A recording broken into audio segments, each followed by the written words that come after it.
This week, we are going to talk about buyer's remedies, and then we're going to spend the rest of this week and a little bit of next looking at more advanced remedies calculations for both buyers and sellers. So this week, today, we are going to be talking about the parallel provisions for buyers in the UCC for situations where the seller has either failed to deliver the goods or failed to deliver conforming goods. You'll recall we discussed last week that one of the biggest differences between seller's remedies and buyer's remedies in the UCC is the availability for buyers of consequential damages. There are, of course, some caveats to that, just as there are some caveats to consequential damages under the common law. And really, the UCC provisions in 2715 for buyers' consequential damages capture a lot of these common law principles you learned in contracts. There are two flavors of consequential damages. The broader category that can include economic losses as well as personal injuries, and then a second category that really is just capturing consequential damages for personal injuries caused by product defects. So the first category has notions of foreseeability, of mitigation. So this is the 27152A, any loss resulting from general or particular requirements and needs of which the seller at the time of contracting had reason to know. Cast your mind back to our famous Hadley v. Baxendale mill crankshaft case. All right, so foreseeability, seller at the time of contracting had reason to know, and which could not reasonably be prevented by cover or otherwise. And there they mean buyer's cover, one of the remedies we'll talk about today. So foreseeability and mitigation built in. There's also 27152B, any injury to person or property proximately resulting from any breach of warranty.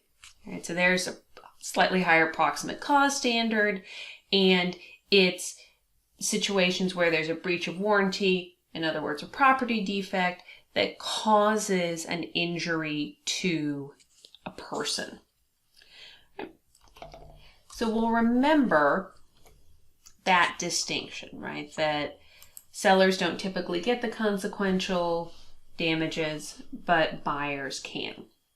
Buyers, just like sellers, have a host of remedies under the UCC, and as your text likes to point out, one remedy that buyers often keep for themselves, or one, frankly, just point of leverage that buyers keep for themselves, is that they do not pay all of the money up front.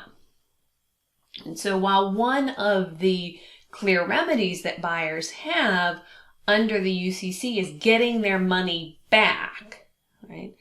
What they have already paid to the seller. Something that buyers often do, as you saw frankly in the case for today, is they don't pay all the money up front. So if something is wrong, if something is defective about the product, they can offset the price. Recall our Walmart case with the scary looking reindeer figurines. That was an example where the buyer was attempting to do an offset. Buyer's main remedy, I would say, in terms of the remedy that is most likely to get the buyer back to the place that they expected to be at under the contract, is cover damages, right? Where the buyer goes out, buys substitute goods, it has to be in good faith, and without unreasonable delay. There's going to be a lot of disputes arising under buyer's cover from the seller, right? Did the buyer cover quickly enough? Were the goods that were purchased actually comparable? Did the buyer pay too much for those goods? Those are the kinds of debates that you're going to see around buyer's cover damages. If the buyer received goods that they are rejecting, say for instance that the goods were simply non-conforming, but the buyer has already paid for those goods, one thing that buyers can also do with the goods is hold them and resell them if the seller refuses to remedy the issue, refuses to give the buyer his money back, or perhaps refuses to come and claim the non-conforming goods and give some sort of cure, perhaps replacing the goods. So in those situations, buyers can hold and resell the goods, offsetting what they've already paid to the seller. The other big remedy that you'll see for buyers is the contract market price difference. Right? Keep in mind that this is a less perfect remedy in some ways, because it means that the buyer ultimately doesn't end up with the goods that they wanted. This is a remedy for when the buyer is unable to effect cover. And so for this remedy, that might make a lot of sense in a situation where comparable goods simply aren't available despite buyer's good faith efforts. Could be a situation where the price has risen so high for comparable goods that the buyer cannot or will not pay that price. As we discussed last week, those price fluctuation scenarios are the kinds of scenarios that incentivize breach of contract, right? If the price for the goods has shot up, the seller might think, well, I negotiated too low of a contract price with this buyer. I'm just gonna renege on my contract, sell it to somebody else. Maybe the buyer won't sue me. Maybe I can make good on it later. Who knows, right? But if the buyer cannot effect cover, market price differences is an option available to the buyer. Right? The thing you want to remember about that is that the market price is based either on the place of tender. This is assuming that the seller doesn't deliver the goods for some reason, or if the goods have arrived and the buyer is rejecting or revoking acceptance of those goods, the contract market price, let me get that straight, the market price is based on the place of arrival. When I'm doing calculations, I'll sometimes abbreviate this FMV for fair market value. But remember, fair market value differs, right, based on whether the goods have actually arrived or not. Right? So that's a little wrinkle you want to remember. Right. Other things that the buyer can do, just keep in mind, if they're specially identified goods, perhaps specially manufactured goods, right, and the buyer has already made a payment, then there is an option for the buyer to force the seller to turn over the goods. And that's found in UCC 2502, along with the replevin provisions in 2716. So those can sort of work together to make sure that the buyer can actually get specific goods that are identified under the contract. So let's do some hypotheticals. So this is a cover hypothetical. You contract to buy a Westie from a breeder in Kentucky for $1,500. You've arranged to have someone pick up the dog and drive it back to Detroit for $300. The breeder anticipatorily refuses to send the Westie. But importantly, you have not yet paid for the dog yet. Right. You have to place an ad for $50 in a magazine to find a replacement. You do find a replacement Westie, but it costs $2,000. However, the breeder lives nearby, and so you can pick up the dog yourself. So let's walk through this calculation. This is a cover. You have found a substitute dog, but it costs more. It costs $500 more. You also incurred some incidental costs in attempting to find a replacement. And you can get, as a buyer, you can get incidental or consequential, both. I should say incidental and consequential damages. Doesn't seem in this situation like you have consequentials, though. Right? You just have that incidental cost of trying to find another dog. But importantly, you always want to watch out for this. In these remedy situations, you saved some expenses because you would have had to pay, right, someone to pick up the dog, drive it back to Detroit. You would have had to pay $300 for that. You don't in your cover scenario. Another way to think about it conceptually might be that the actual cost to you of the original dog wasn't in total $1,500, it was actually $1,800, right? Because you were going to pay $1,500 to the dealer, to the breeder, but another $300, right, to get the dog. So one way you could capture this just mentally might be to say the original contract price was really your out of pocket $1,800. But just remember, if there's expenses saved, you need to incorporate that into your calculations. So what do the calculations look like? Cover cost minus the original price you intended to pay to breeder number one, plus you should get your incidental damages, but you need to subtract those savings. So your overall damages here are $250. Let's say you'd intended to enter your new dog in a competition 2 weeks after you received it, and you paid a $250 entry fee for that competition, and you told the seller, let's say in advance of agreeing on the purchase, how excited you were to compete with your dog that you were buying from the Kentucky breeder. Took you a month to get the local replacement dog. You missed the competition. You were unable to sell your slot to someone else. Let's say that you attempted to do that.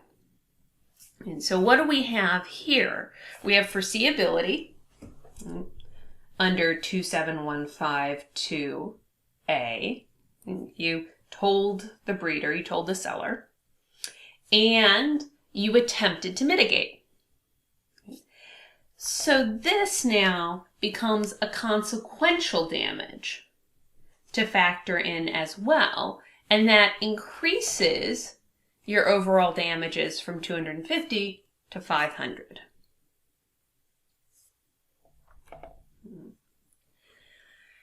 Also, keep in mind, right, I didn't include these explicitly on my first slide about buyer's remedies, that buyers, once the period for rejection or revocation has passed, can still seek remedies for breaches of warranty. And so the UCC says explicitly, and we've talked about this in warranties, that buyers should be able to get the difference in value between the goods that they accepted, as they accepted them, and the goods as if they had been as warranted, presumably a higher dollar figure, right? They'll get that difference. And that the buyer can deduct the price of any damages that result from seller's breach. So this offset, this withholding, right, for defects is allowed expressly under the UCC. Which brings us to the case for today, Tico Metals versus Dempsey Pipe. As an ADR professor, I find the manifest disregard arguments in this quite interesting. I frankly am surprised that this case even made it into federal court for review. But be that as it may, this case involves a challenge to an arbitral award about defective steel pipe. The arbitrator awarded the buyer diminution in value damages, which the seller claimed was in manifest disregard of the law. The buyer, Dempsey, received pipe that was bent. Right? But rather than rejecting the pipe outright, which as a buyer, Dempsey would have had the right to do, right, for defective, non-conforming goods. Right? Instead, the buyer, Dempsey, straightened the pipe itself, which presumably cost it some time and money, and deducted the amount that they sort of said we spent making this right, and the amount that we think it reduced the value from its payments to the seller, TECO. And so Dempsey attempted to correct, to some extent, to mitigate the defect and then offset the price. TECO, the seller, sued for the remaining $300,000 odd dollars that Dempsey had withheld, right, from the payments to the seller because the pipes were allegedly defective. Now, Dempsey, once they have been brought into arbitration, says, okay, you're claiming against us for $338,000. Here's our claim for almost $1.9 million in damages due to the decreased value of the pipe it received. All right. And in sort of classic be careful what you wish for fashion, the arbitrator said, effectively, Dempsey, you win, but the calculation that we're going to use here is diminution in value of the defective pipe, and so you get $420,000 in damages. Oh, and you still have to pay the full value to the seller. And so, the original arbitrator's award included an award of $338,000 to the seller and an award of $420,000 to the buyer. And so, tens of thousands of dollars basically of an award, much of which probably already went down the drain while they were gearing up for their lawsuits against each other. Okay. But the trial court ultimately upheld the arbitral award.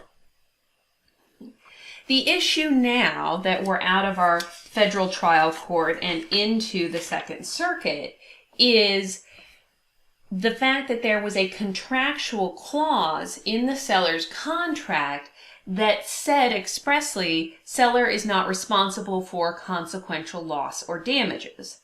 And so was that a bar to the kinds of damages that the arbitrator awarded and the trial court ended up upholding? So was the arbitrator's award consequential damages or some form of direct damages under the essentially defective product warranty calculations that we have in UCC 2714? Did the arbitrator thus use the wrong standard, use the wrong calculation, misinterpret the contract in manifest disregard of the law? I think it will be helpful as part of this discussion to look at the two calculations that are being bandied back and forth. Right. The buyer's position is that this is a form of 2714 damages, where you take the fair market value at the time and place of acceptance of the goods, and you subtract the value of the non-conforming goods. And so if you look at that calculation, the arbitrator decided, based on expert testimony that had been provided by the parties, that the fair market value of completely conforming pipe would have been $1,000, and that the value of the non-conforming pipe was $737. That led to $263 a ton in damages. The seller's argument is, no, really, what the buyer is asking for is their lost profits on their intended resale of the pipe. And there doesn't actually seem to be disagreement that, yeah, the buyer here intended to resell the pipe. In fact, the buyer did resell a lot of the defective pipe. After straightening it, they ultimately were able to sell it at $922 per ton.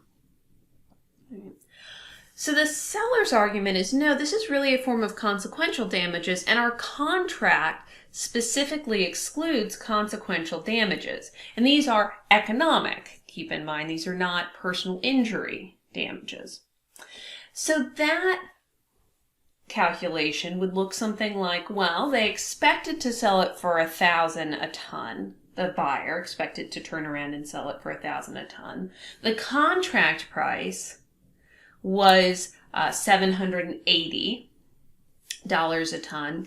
And let's say the cost to correct ended up being about $50 a ton.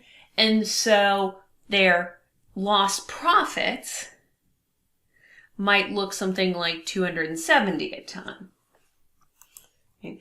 The idea here, right, is that these both kind of get you to the same place. Okay. And both parties point to the big treatise, White and Summers, on the commercial code to say this supports my argument.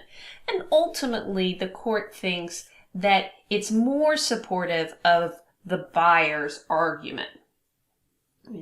White and Summers notes there does seem to be some overlap between 2714 and 2715, but it's ambiguous, right?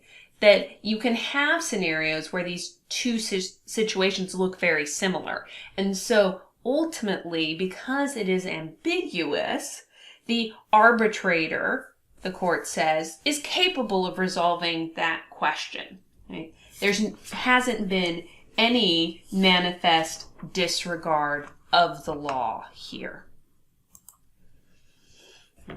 So in class on Tuesday, we're going to go through the buyer's remedies problems. Just remember, the big set of remedies that we're looking at really have to do with questioning, has the buyer paid anything up front? If not, keep in mind that they can withhold payment if the goods are not delivered or if the goods are non-conforming. Right? Buyer also can try to cover, seek substitute goods, get the fair market difference, right? If they're typically in a situation where they are not able to cover, although lots of courts will say that's the buyer's choice, whether or not they cover. And if we're past the point where the buyer can reject or revoke the goods, we still have these warranty differences in 2714. Okay, that's it for tonight, and I will talk to you on Tuesday.